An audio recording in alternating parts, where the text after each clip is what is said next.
స్రవంతిపుర రాజు నాగవర్మ తన కోరమీసాలకు రకరకాల అత్తర్లు పూస్తూ కన్న బిడ్డల కన్నా అపురూపంగా పెంచుకుంటున్నాడు.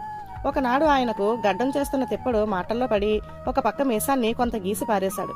జరిగిన పొరపాటు గమనించిన తిప్పడు 2-3 క్షణాల్లో రాజు సంగతి తెలుసుకుని తనకు ఉరిశిక్ష విధిస్తాడని గడగడలాడాడు. అయితే ఆ సమయంలో అతనికి ఒక తెలివైన ఆలోచన వచ్చింది.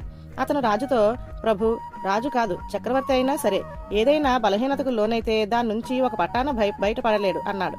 తిప్పడి మాటలకు పౌరుషం తెచ్చుకుని రాజు, నేను ఎటువంటి బలహీనత నుంచైనా ఇట్టే తప్పించుకోగలను అన్నాడు. అది అంత తేలికైన పనేం కాదు ప్రభు, మీకు తరచుగా మీసాలు దువ్వుకునే అలవాటున్నది. ఒకవేళ అవి లేకపోయినా బుగ్గ మీద చేయి వేస్తారు అన్నాడు తిప్పడు సవాలు చేస్తున్నట్టు. రాజు అహం దెబ్బతిన్నది. నేను నీవనేది ఒప్పుకోను, కావాలంటే నా మీసాలు తీసేయి అన్నాడాయన. బతుకు జీవుడా అనుకుని తిప్పడు రాజు మీసాలు గొరిగివేశాడు. 1-2 క్షణాలు గడిచేసరికి తిప్పడన్నట్టు రాజు మీసాలు దువ్వబోయి పక్కన నవ్వేశాడు. తర్వాత ఆయన తిప్పడన్నది అక్షర సత్యం అని ఒప్పుకొని అతనికి